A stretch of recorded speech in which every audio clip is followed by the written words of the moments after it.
Welcome back into Queen City News Now. The largest network of African-American male mentors in the nation has a chapter right here in Charlotte, empowering young men through mentorship and leadership. The 100 Black Men of Greater Charlotte focuses on education, health, wellness, and economic empowerment, helping shape the next generation. Now they're launching a new podcast, Keeping It 100, giving young Black men a platform to share their voices and tackle real-world issues. And joining us now live to talk about it this morning is the Senior Vice President of Programs, Duval Murchison, joining us. Duval, it's great to have you, brother. Hey, it's good to be here. Really it's good to Thank you so much, gentlemen. Absolutely. Let's first talk about the 100 Black Men of Greater Charlotte and the amazing work that you guys have done, because this has been years that you've been impacting the Queen City. 33. This chapter's been around for 33 years, so, yep. What work do you guys do in the community? To give us a little insight into behind the curtains. So much. We adopt a road and we go clean up there. We do community service events at Samaritan's Feet, I believe it's Samaritan's Shoes. We go to the schools and we mentor young Black males. In the Title I schools, I do a lot of those. In fact, several of our members do.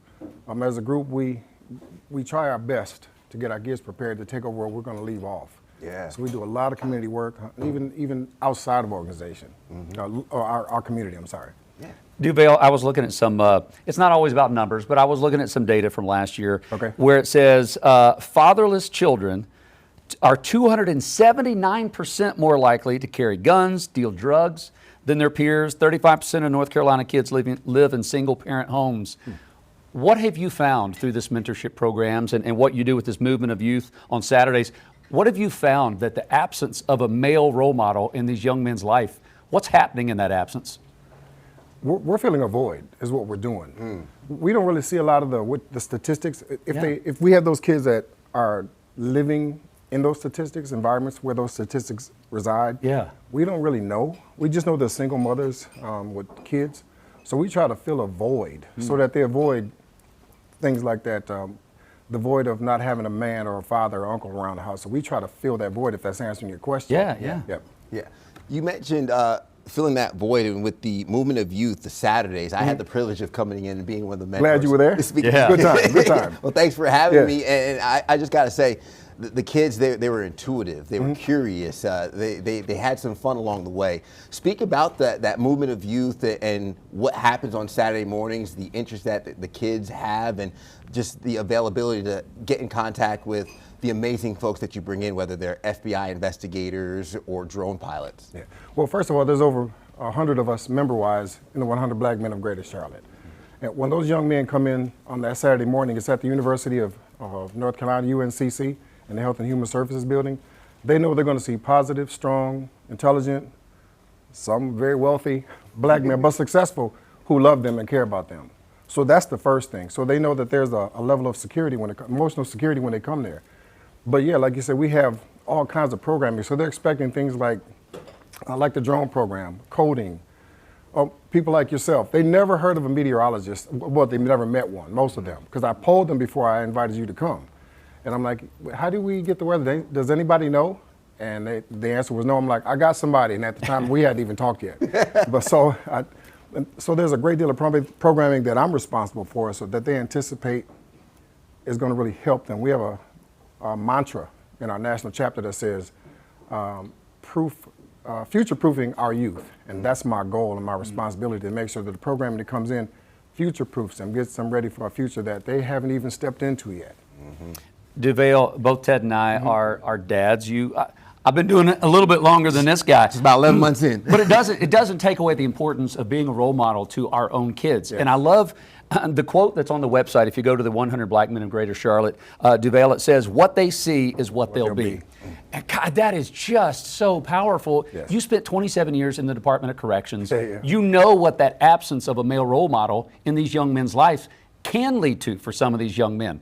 So how have you seen, do you have like an example of where you've been able to reach out to maybe a 16-year-old who's now a 20-something-year-old, and had it not been for this mentorship, who knows where they would have been? Oh, absolutely. In fact, a couple of weeks ago, I was at an event doing some videography work, and one of our former mentees walked in, and he works for the organization, Care Ring. And I'm like, what are you doing here? And he says, I work here now. I graduated. And I thought, you graduated from college that quick? I thought he had been like out of high school 2 years. Yeah. but he just began to thank me and us for the work we did to help him to think better, to move better, to do better. And so, yeah, that I could get, look, how much time do we have? I could give you a lot of different examples. That's and awesome. Some have even come back as adult males and donated thousands to our chapter just to say thank you. One of our mentees has an organization in Raleigh that's actually mentoring us. Yes, really? He built a phenomenal mentoring organization, so now we're taking a lot of his lead on things. Yeah. Yeah, that's awesome. That's amazing. He was one of our mentees. I think Jason was looking off my notes. What they see, they will be. But I love that phrase. Let's talk about expanding the message. The podcast that's going to be launching March 1st. Keeping it 100. How did that come about? What was the inception like? And then walk us through the first recording with the kids. Well, I promise you, nobody had that idea in their head that I know of. I'm literally driving down 77, and it just popped into my head like, podcast. I produced those for a couple other people. I never thought about it for our children, our mentees. I thought we can do it. And so I just put it together. I told a few of the vice presidents that work under my leadership, I said, hey guys, I got this crazy idea. What do y'all think? They're like, let's go for it. So together we figured out how to do it. I did a quick audition with some kids. I said, hey guys, today we're going to do auditions for an upcoming podcast talk show. And I made it very tense, very uninviting, just so they could feel the pressure of it, but they nailed it. And so the first recording went without a hitch. Those kids are brilliant, they're smart, and just to hear things from their perspective, I knew it would be a hit, because typically we hear us adults always giving the answers, we got the solutions, but quite honestly, these kids do too. And that's the purpose of that, and so it's working. We've shot 5 episodes already, and we'll probably do 5 or 7 more before the season ends in May, but it is phenomenal. The kids are phenomenal, yeah.